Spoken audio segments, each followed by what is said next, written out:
দুই সহস্রাধিক মানুষের তাজা প্রাণ আর অন্তত হাজার দশেক মানুষের অঙ্গহানির এক রক্তক্ষয়ী যুদ্ধ থেকে মাত্র মাস তিনেক দূরে দাঁড়িয়ে আজকের কথাগুলো বলছি। শহরের রাস্তায় এখনো শহীদ ওয়াসিমদের রক্তের ছোপ ছোপ দাগ লেগে আছে। স্বাভাবিক জীবনে ফিরতে পারেনি এখনো শহীদের পরিবারগুলো। ইয়ামিনের মা হয়তো কাউকে পেলেই জানতে চাইছে আমার খোকার উপর কিসের এত রাগ ছিল ওদের। সে প্রশ্নের উত্তর হয়তো কেউ কোনোদিন দিতে পারবে না। বুকের ভেতর গুলি নিয়ে নিস্তেজ পড়ে থাকা শরীরটাকে ওরা যেভাবে কুকুরের মতো টেনে হিঁচড়ে খেয়েছে, সভ্য এই সমাজে সেই উত্তর কি আসলেই আছে? পুড়ে যাওয়া লাশগুলোর কথা মনে করে সারা জীবন হয়তো হৃদয়টা পুড়তে থাকবে হতভাগা সেই মায়েদের। শহীদ ওমরের মা এখনো মানুষ পেলেই হয়তো প্রশ্ন করছে, আমার ছেলের বুকে ওরা এতগুলো গুলি কেন করলো? মারার জন্য তো একটা গুলি যথেষ্ট।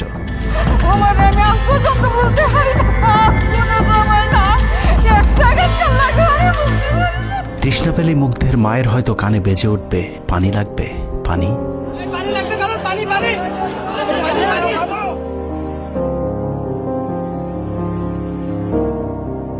শুনেছি স্বাধীনতা অর্জনের চেয়ে রক্ষা করা অনেক কঠিন। স্বাধীনতার এই পতাকা সমুন্নত রাখতে যারা জীবন দিয়েছেন তাদের সে রক্ত যেন বৃথা না যায়। এ পতাকার জন্য যেন আর কাউকে জীবন দিতে না হয়। স্বাধীনতার এমন যুদ্ধ আর দেখতে চাই না। এ যুদ্ধের প্রতিপক্ষ অনেক হিংস্র, খুব নিষ্ঠুর। ওরা বুকে গুলি নিয়ে কাতরাতে থাকা মানুষকেও শান্তিতে মরতে দেয় না। ওরা আরো রক্ত চায়। 15 বছর মুসলিম নিধন করে ওদের এতটুকু অনুশোচনা নেই। রক্তের নেশায় এখনো বুঁদ হয়ে আছে হিংস্র পশু আত্মাগুলো। এদিকে এক পক্ষ নিজেদেরকে বিজয়ী ভেবে ঘরে ফিরেছে। ঘরে ফেরার আগে যাদের বাড়ি ঘরে আগুন দিয়ে ঘর থেকে বের করেছিল, সেই শত্রুকেই আবার তুলে নিয়েছিল নিজেদের ঘরে। ছাত্রলীগ নিষিদ্ধের কথা বলছে। এই নিষিদ্ধ করবার ম্যান্ডেটটা, নিষিদ্ধ করবার অধিকারটা তাদেরকে কে দিল? তারা এদেশের মানুষ, রাজনীতি করার অধিকার সকলের আছে। আমাদের কেড়ে নেওয়া যেমন অন্যায় ছিল, আমরাও আরেকজনের কেড়ে নেওয়ার অধিকার, এটা আমরা এভাবে বলি। আওয়ামী মানবরূপী দানব ঘাড়ের উপর বিষাক্ত কার্বন ডাই অক্সাইড ফেলছে, আর আমরা সেটাকে অক্সিজেন ভেবে বুকে নিচ্ছি। বিষাক্ত সাপ থেকে নিরাপদ না হয়ে সাপ নিয়ে খেলার পরিণতি কি হতে পারে সেটা বুঝতে খুব বেশি দেরি করবার প্রয়োজন নেই। আমার এই বার্তা আপনাদের কাছে পৌঁছানোর কয়েক ঘন্টা পরেই আপনার ঘরে যে শত্রুকে জায়গা দিয়েছিলেন তাদের সেই বিষমাখা মুখের বিষ আপনার গায়ে নেয়ার জন্য প্রস্তুত থাকুন। পূর্ব দিকে তাকিয়ে দেখুন, আকাশ আবারও কালো হয়ে এসেছে। ঘুটঘুটে অন্ধকার দেখে ঝড়ের গতি যতটুকু ভাবছেন অন্ধকারের সেই ঝড়ো বাতাস আসলে আলোর চেয়েও বেশি গতি নিয়ে ধেয়ে আসছে সবকিছু লণ্ডভণ্ড করে দিতে। প্রলয়ঙ্করী সেই ঝড়ের কবল থেকে প্রিয় মাতৃভূমিকে বাঁচাতে হলে দেশ রক্ষার পবিত্র দায়িত্ব যাদেরকে দেয়া হয়েছে, চলুন দেখে আসি তারা আসলে কতটা প্রস্তুত। জুলাইয়ের মাঝামাঝি পর্যন্ত সেনাবাহিনী ছাত্র আন্দোলন নিয়ে তেমন মাথা ঘামায়নি। ছাত্রলীগ যেদিন ঢাকা বিশ্ববিদ্যালয়ের ছাত্রীদের উপর আক্রমণ করেছিল, মূলত সেদিন থেকে সেনাবাহিনীর অভ্যন্তরীণ বিভিন্ন গ্রুপগুলোতে আলোচনা সমালোচনা শুরু হয়। 17 তারিখ সকল ডিভিশনের জিওসিরা অফিসার এবং সৈনিকদেরকে কোনো ধরনের গুজবে কান না দেওয়ার পরামর্শ দেন। জিওসিদের পক্ষ থেকে সাফ জানিয়ে দেওয়া হয়, সরকার মিসক্রিয়েন্টদের বিরুদ্ধে যথাযথ ব্যবস্থা নিচ্ছে, এটা নিয়ে সেনাবাহিনীর মাথা ঘামানোর কিছু নেই। 11 ডিভিশনের মেজর জেনারেল খালেদ আল মামুন, 55 ডিভিশনের GOC major general Mahbubur Rashid এবং কুমিল্লা ডিভিশনের জিওসি জাহাঙ্গীর আলম ছিলেন সবচেয়ে বেশি আক্রমণাত্মক। ছাত্রদের পক্ষে কোনো পোস্ট কিংবা প্রোফাইল পিকচার লাল করার বিরুদ্ধে তাদের ছিল কঠোর বার্তা। 17 জুলাইয়ের গুরুত্বপূর্ণ আরেকটি ঘটনা হলো, Hasina air chief marshal Hasan Mahmud খানকে বিমান বাহিনীর MI-17 হেলিকপ্টারকে এভি গান কনফিগারেশন লোড করতে বলেন, যা মূলত যুদ্ধকালীন চূড়ান্ত সময় ব্যবহার করা হয়।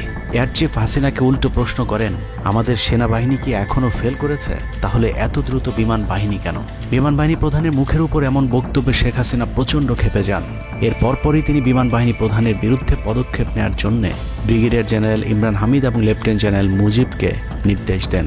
আর্মি ইন্টেলিজেন্স থেকে এই পরিকল্পনার তথ্য জেনে বিমান বাহিনী প্রধান ওই রাতেই তার নিরাপত্তার জন্য গাজীপুর থেকে এয়ার কমান্ড নিয়ে আসেন, যে ইউনিটটি এখনও বিমান বাহিনী প্রধানের নিরাপত্তার দায়িত্বে ঢাকাতেই অবস্থান করছে।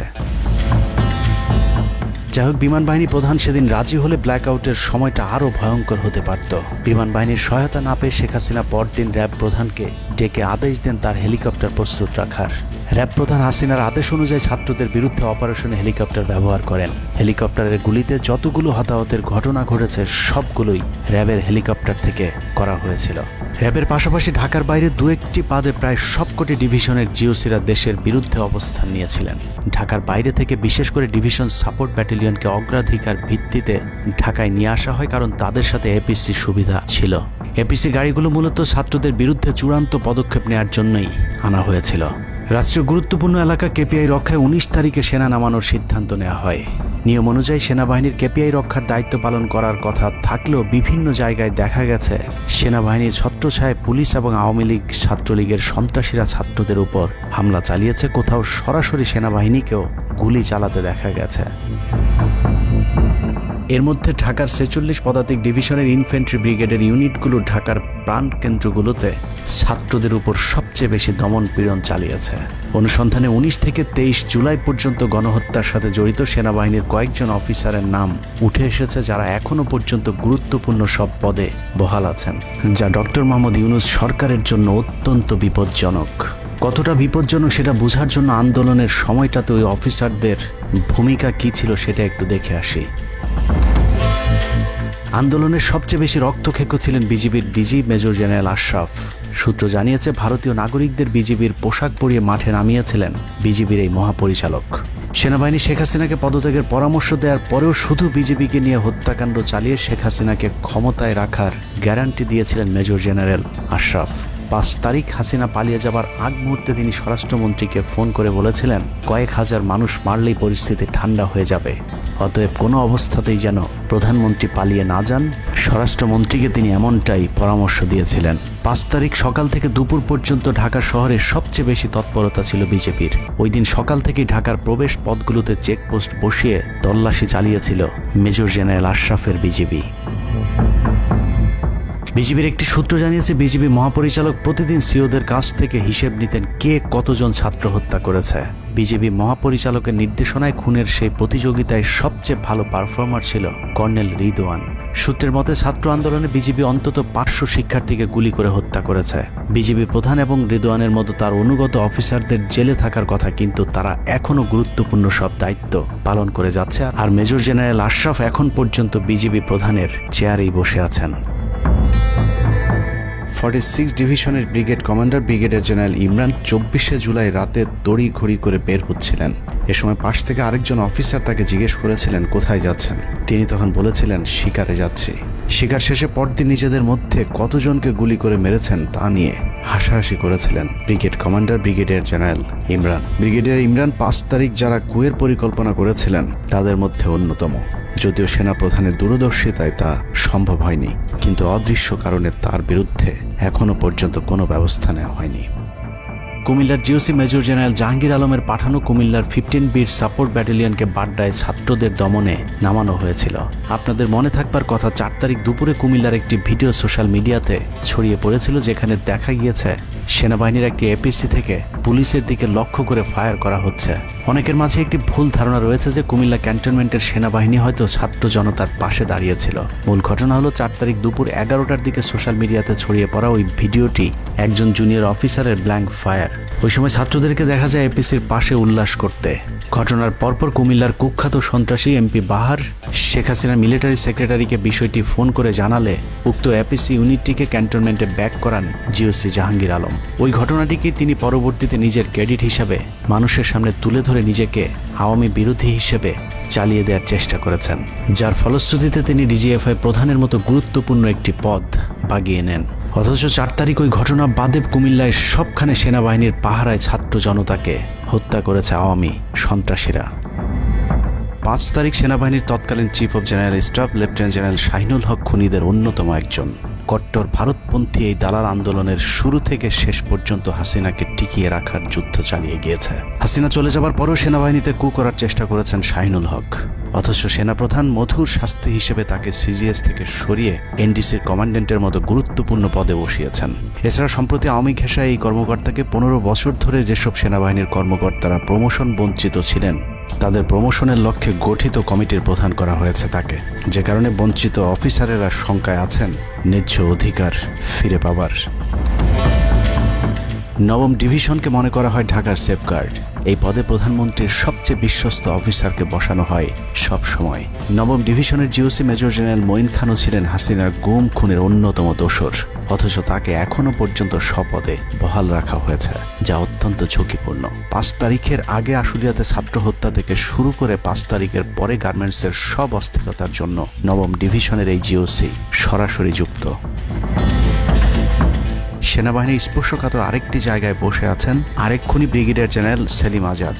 সেনাবাহিনীর সিভিল যে কোনো অপারেশনে যেতে ডিরেক্টর মিলিটারি অপারেশনের পারমিশন নেওয়া বাধ্যতামূলক।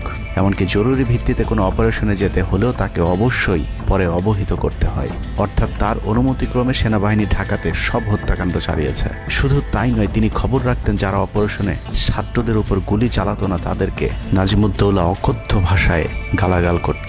নাজিমুদ্দৌলা সাবেক কুখ্যাত ডিজিএফআই ডিজি মেজর জেনারেল আকবর হোসেনের এপিএস ছিলেন, অথচ তাকে এখনো পর্যন্ত তার সেই গুরুত্বপূর্ণ পদ থেকে সরানো হয়নি। ব্রিগেডিয়ার জেনারেল আকসার ইন্টারন্যাশনাল অ্যাফেয়ার্স ব্যুরো আইএবির ডিরেক্টরের দায়িত্বে আছেন। বহুল আলোচিত আয়নাঘরের পুরো নিয়ন্ত্রণ ছিল সেনাবাহিনীর এই কর্মকর্তার হাতে। তার হাতে রাজনৈতিক দল এবং নেতাদের ভাগ্য নির্ধারিত হয়। আওয়ামী লীগ সরকারের সময়কার গুরুত্বপূর্ণ সেই দায়িত্ব পালন করা ব্যক্তি এখনো পর্যন্ত তার সেই পুরাতন দায়িত্বই পালন করে যাচ্ছেন। সেনা সূত্র জানিয়েছে আকসারের ভারত কানেকশন এতটাই শক্তিশালী যে সেনা প্রধানও নাকি তাকে তার চেয়ার থেকে সরাতে পারছেন না। কদমবুচি জেনারেল খ্যাত মেজর জেনারেল মাহবুবুর রশিদ যশোর ডিভিশনের জিওসি। সামরিক নিয়ম ভেঙে গোপালগঞ্জে সবার সামনে হাসিনার পা ছুঁয়ে সালাম করেছিলেন major general Mahbubur Rashid. 5 August এবং 7 আগস্ট সেনাবাহিনীর গাড়ি পোড়ানোর পরেও সেনাবাহিনীকে কোনো অ্যাকশনে যেতে দেয়নি সেনাবাহিনীর এই আওয়ামী কর্মকর্তা। সূত্র জানিয়েছে 5 তারিখের পর থেকে এ পর্যন্ত একাধিকবার গোপালগঞ্জ আওয়ামী লীগ নেতাদের বাড়িতে গিয়ে বৈঠক করেছেন তিনি, অথচ মাহবুবকে এখনো পর্যন্ত জিওসির পদে বসিয়ে রাখা হয়েছে। তার এই ক্ষমতাকে কাজে লাগিয়ে আওয়ামী লীগের অসংখ্য নেতাকর্মীকে ভারতে যাবার সুযোগ করে দিয়েছেন major general Mahbubur Rashid. Colonel Asad Khulna DGFI এর ডেড কমান্ডার। সেখানে বসে তিনি রয়ের সব পরিকল্পনা বাস্তবায়ন করে যাচ্ছে। জুলাই আন্দোলনের সময় যিনি আর্মি অফিসারদেরকে বলেছিলেন দেখে দেখে গুলি করেন, প্রতি গুলিতে একটা করে মারতে হবে, অথচ সেই কর্মকর্তা এখনো খুলনাতে বসে বিএনপি জামায়াতের নেতাকর্মীদের মধ্যে বিভক্তির ষড়যন্ত্র করে যাচ্ছে। খুলনা অঞ্চল দিয়ে তার সহায়তায় শেখ পরিবারের সবচেয়ে বেশি সংখ্যক সদস্য ভারতে পালিয়েছে। বগুড়া ডিভিশনের GOC major general Khaled Al Mamun এখনও জিওসি পদে আছেন। বগুড়া থেকে আসা 11 ডিভিশনের 7 ইস্ট বেঙ্গল এনের ঢাকার প্রবেশ পথ নিয়ন্ত্রণের জন্য গাজীপুরে রেখেছিলেন তিনি। উত্তরা গাজীপুর এলাকায় সংঘটিত হত্যাকাণ্ডের বেশিরভাগই জড়িত ছিল বগুড়ার 7 ইস্ট বেঙ্গল। রহস্যজনক কারণে 7 ইস্ট বেঙ্গলকে এখনো পর্যন্ত বগুড়ায় ফেরত না পাঠিয়ে ঢাকাতেই রাখা হয়েছে। মেজর জেনারেল ফেরদৌস হাসান সেলিম, যার মা ছিলেন হাসিনার অত্যন্ত ঘনিষ্ঠ বান্ধবী। ফেরদৌস সেলিম শেখ হাসিনাকে ফুপু বলে ডাকতেন। 27তম বিএমএ লং কোর্সের এই অফিসারের পাসিং আউটে শেখ হাসিনা নিজে উপস্থিত ছিলেন, যদিও হাসিনা তখন বিরোধী দলীয় নেত্রী ছিলেন। ডিজিএফের পদে থাকাকালীন হাসিনার টাকা পাচার এবং থাইল্যান্ডের বিভিন্ন ব্যবসা দেখাশোনার দায়িত্ব ছিল তার। 5 তারিখের সময়টাতে গুরুত্বপূর্ণ কোনো পদে না থাকায় নিজেকে এখন আওয়ামী বিরোধী দাবি করছেন ফেরদৌস হাসান সেলিম। ভয়ঙ্কর বিষয় হচ্ছে ডক্টর মোহাম্মদ ইউনূসকে ভুল বুঝে ইউনূসের মিলিটারি সেক্রেটারির পদে বসে সব কুটচাল চেলে যাচ্ছেন মেজর জেনারেল ফেরদৌস হাসান।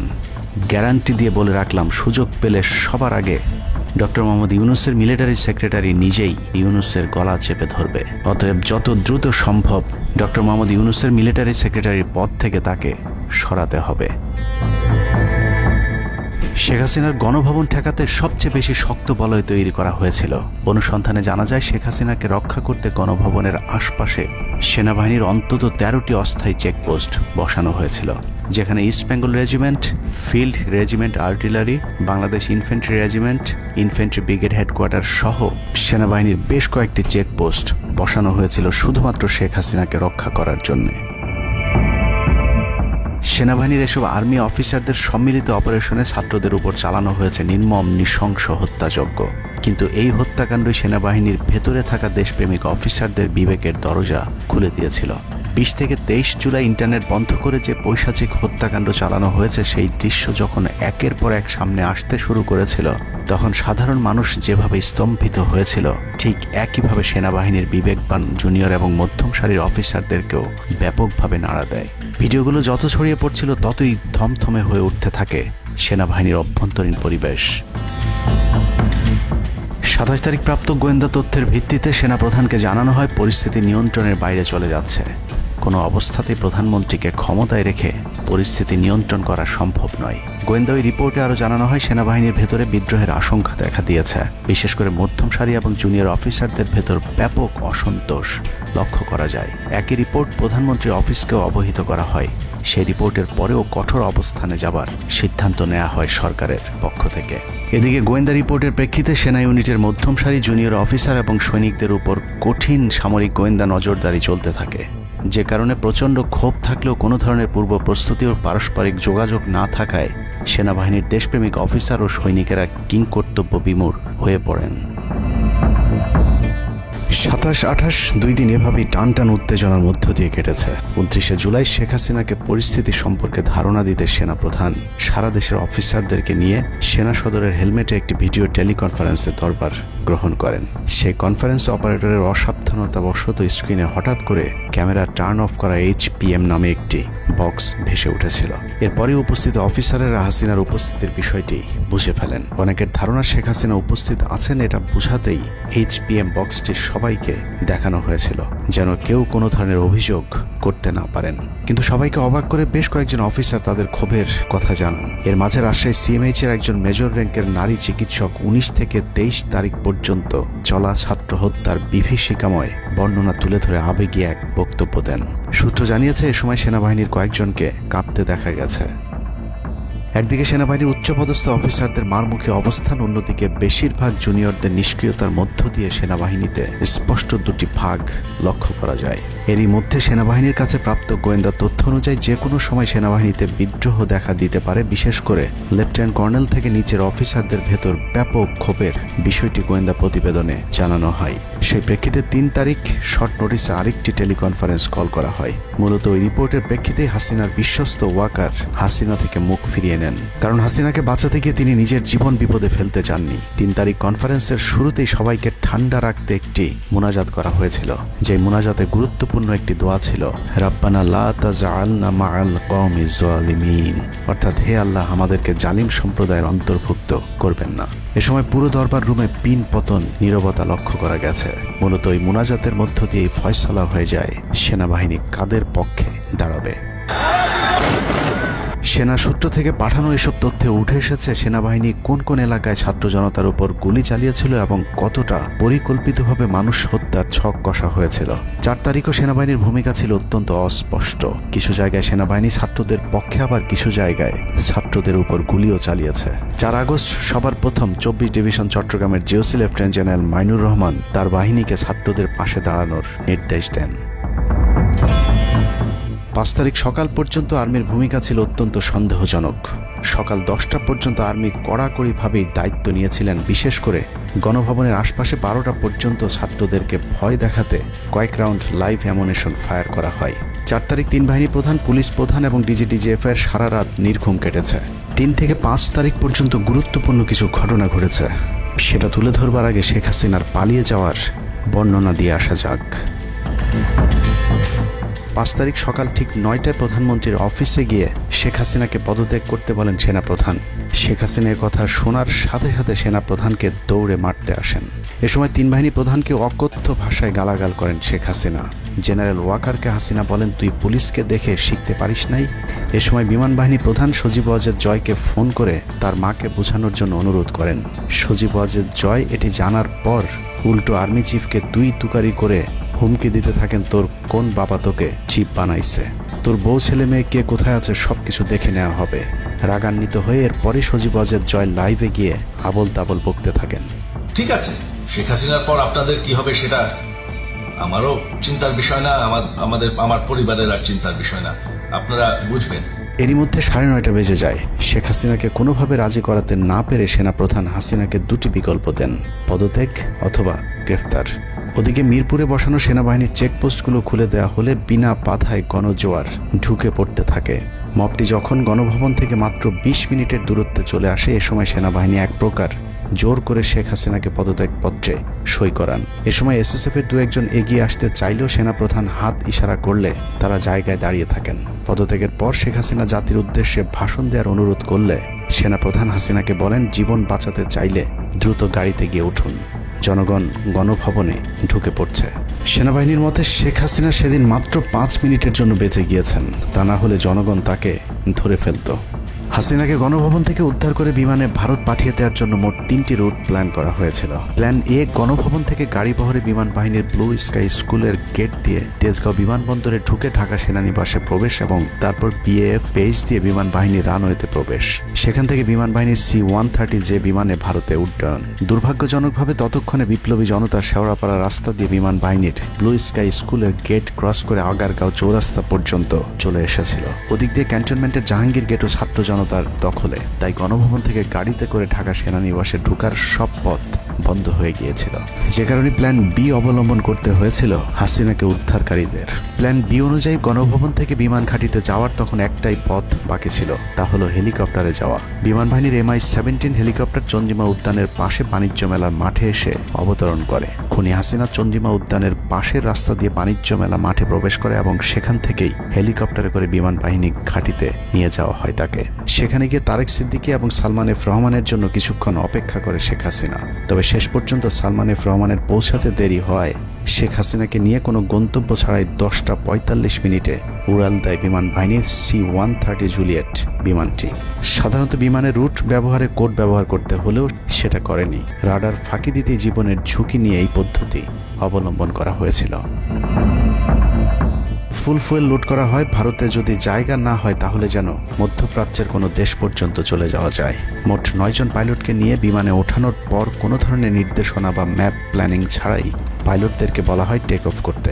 বিমানটি প্রথমে যশোরের উপর দিয়ে কলকাতায় পৌঁছালে সেনাপ্রধান জাতির উদ্দেশ্যে ভাষণের ঘোষণা দেন, কিন্তু কলকাতায় ল্যান্ডিংয়ের পারমিশন না দিলে সেখান থেকে শেখ হাসিনাকে বহন করা বিমানটি চলে যায় আগরতলায়। আগরতলায় পারমিশন না পেয়ে আবারও দিল্লির দিকে উড়াল দেয়। সেখান থেকে দিল্লি গেলে সেখানেও রিফিউজ করা হয়। দিল্লি বিমানবন্দরে নামতে না দিলে অনিশ্চয়তা দেখা দেয় শেখ হাসিনাকে বহন করা বিমানটির ভারতে অবতরণ নিয়ে। বিমানের একজন পাইলটের বরাত দিয়ে জানা যায়, এভাবে উদ্দেশ্যহীনভাবে দীর্ঘক্ষণ ঘুরতে থাকার পর জরুরি অবতরণের সিদ্ধান্ত নেওয়া হয়।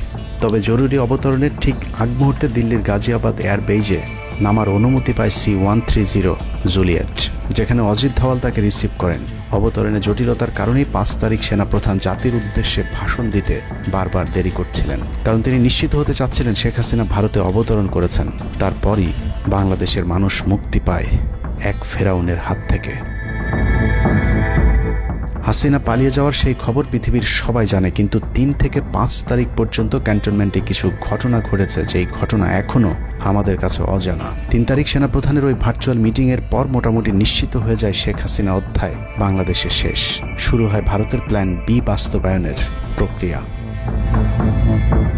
3 তারিখ রাতে আসিফ নজরুলের সাথে ডিজিএফআই কার্যালয়ের পাশের একটি ভবনে আসিফ নজরুলের ঘনিষ্ঠ বন্ধু major general Hamid, lieutenant general Mujib এবং মেজর জেনারেল ফেরদৌস সেলিমের একটি গোপন বৈঠক হয়, যেখানে ভারতীয় গোয়েন্দা সংস্থার 16 জন কর্মকর্তা উপস্থিত ছিলেন।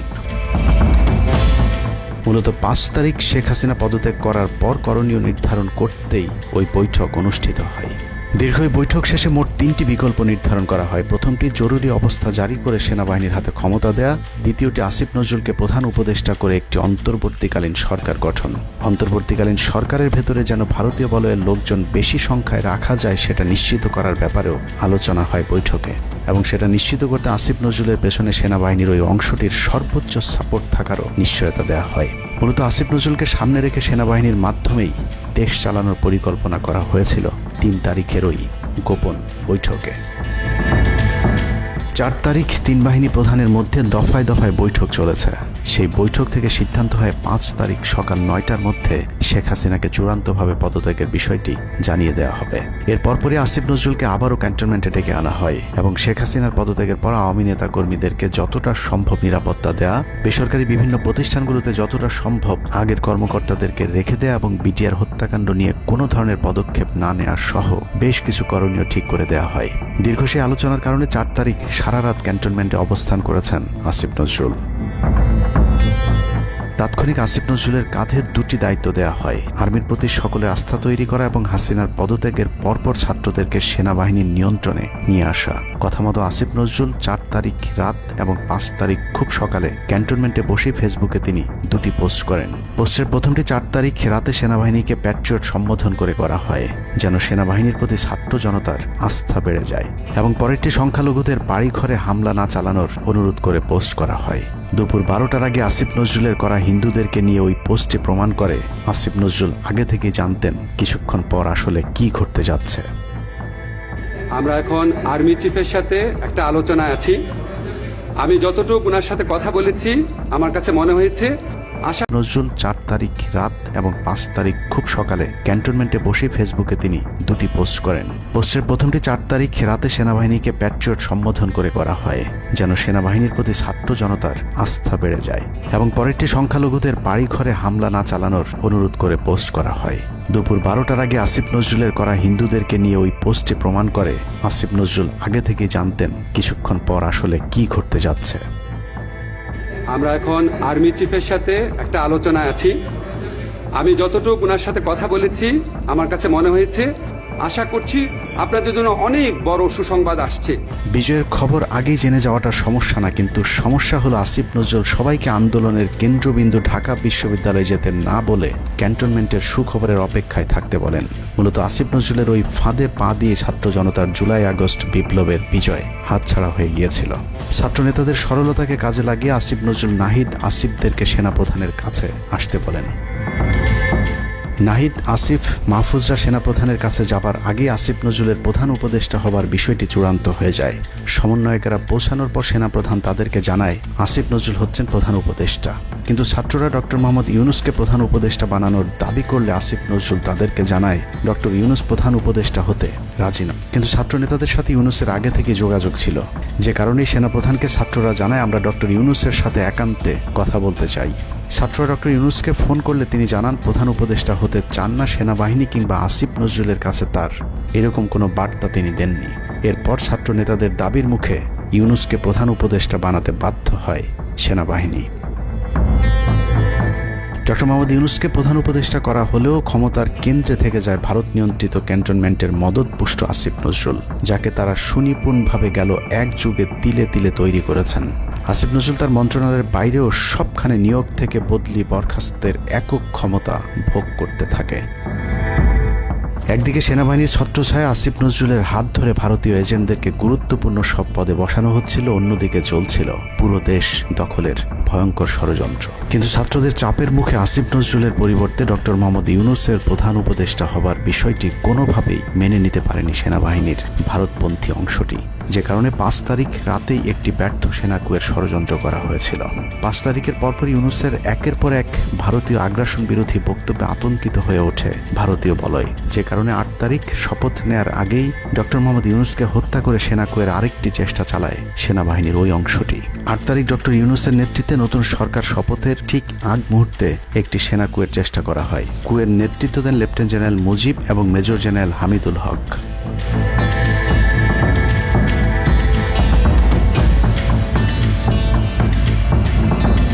কিন্তু পশ্চিমা একটি গোয়েন্দা সংস্থা বিষয়টি দ্রুত সেনাপ্রধানকে জানালে জেনারেল ওয়াকার তাদের পরিকল্পনা ভণ্ডুল করে দেয়। সেনাপ্রধান তাৎক্ষণিকভাবে লেফটেন্যান্ট জেনারেল শামীমকে পিএসও এএফটি থেকে সিজিএস হিসেবে নিয়োগ দেন এবং মুজিবকে কিয়মজি থেকে আটডগে বদলি করেন, যদিও 8 তারিখ রাত থেকেই মুজিব পলাতক রয়েছেন। এরপর 12 সেপ্টেম্বর তাকে সেনাবাহিনী থেকে বরখাস্ত করা হয়। একই দিনে লেফটেন্যান্ট জেনারেল হামিদুলকে স্বেচ্ছায় অবসরে পাঠানো হয়। এনডিসি থেকে মেজর জেনারেল সাইফুলকে মিনিস্ট্রি অফ ফরেন অ্যাফেয়ার্স এবং চিফ অফ জেনারেল স্টাফ শাহিনকে এনডিসিতে পাঠানো হয়। কয়েকজনের ব্যাপারে পদক্ষেপ নেওয়াটা যেমন স্বস্তির, তেমনই ষড়যন্ত্রকারীদেরকে যেখানে বদলি করা হয়েছে তাদের প্রতিটি পদই অত্যন্ত গুরুত্বপূর্ণ, যা বর্তমান সরকার এবং দেশের স্থিতিশীলতার জন্য চরম বিপজ্জনক। কতটা বিপজ্জনক সেটা জানতে চলুন শুরুতেই যে প্রলয়ঙ্কারী ঝড়ের কথা বলেছিলাম সেখানে ফিরে যাওয়া যাক। ভারতীয় গোয়েন্দা সংস্থা 5 তারিখের পর থেকে দেশে নানাভাবে একটা সাম্প্রদায়িক দাঙ্গা বাঁধানোর চেষ্টা চালিয়ে যাচ্ছেন, যেটাকে কেন্দ্র করে বাংলাদেশে একটা সামরিক অভিযান চালানো যায়। এই দাঙ্গা বাঁধাতে ভারতীয় গোয়েন্দারা আওয়ামী লীগ, হিন্দু এবং ইসকনকে কিভাবে ব্যবহার করছে সেই পরিকল্পনার ছক এখন বাংলাদেশি গোয়েন্দাদের হাতে। একটি গোয়েন্দা সংস্থা থেকে যেসব তথ্য আমার কাছে পৌঁছেছে তা রীতিমতো এই দেশের অস্তিত্বের জন্য হুমকি স্বরূপ। আওয়ামী লীগ, হিন্দু আর ভারতের এই চক্রান্ত যদি সঠিকভাবে মোকাবেলা করা না যায় তাহলে অচিরেই বাংলাদেশের অবস্থা হবে হায়দ্রাবাদের মতো। জননেত্রী শেখ হাসিনাকে দেশ থেকে সরে যেতে বাধ্য করেছেন। বাংলাদেশকে নিয়ে ভয়ঙ্কর এই চক্রান্তে জড়িত আওয়ামী লীগ, সনাতনী এবং ইসকনের অন্তত 40টি হোয়াটসঅ্যাপ গ্রুপ এবং জুম মিটিং এর ভিডিও হাতে পেয়েছে গোয়েন্দারা। গোয়েন্দাদের কাছে প্রাপ্ত এসব তথ্যে যা উঠে এসেছে তা আটকে ওঠার মতো।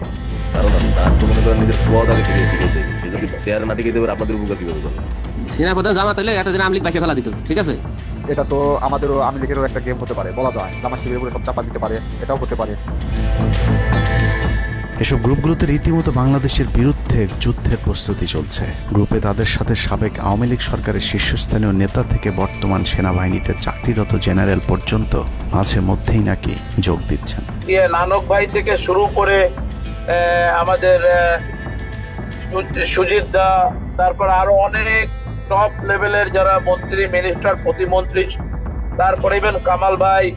তো এখন বিষয়টা হচ্ছে যে ইভেন রাষ্ট্রপতির যে একেবারেই মানে কি বলে তার যে একেবারে মানে রাইট হ্যান্ড সচিব, উনিও আমাদের সাথে 2 দিন জয়েন করছেন।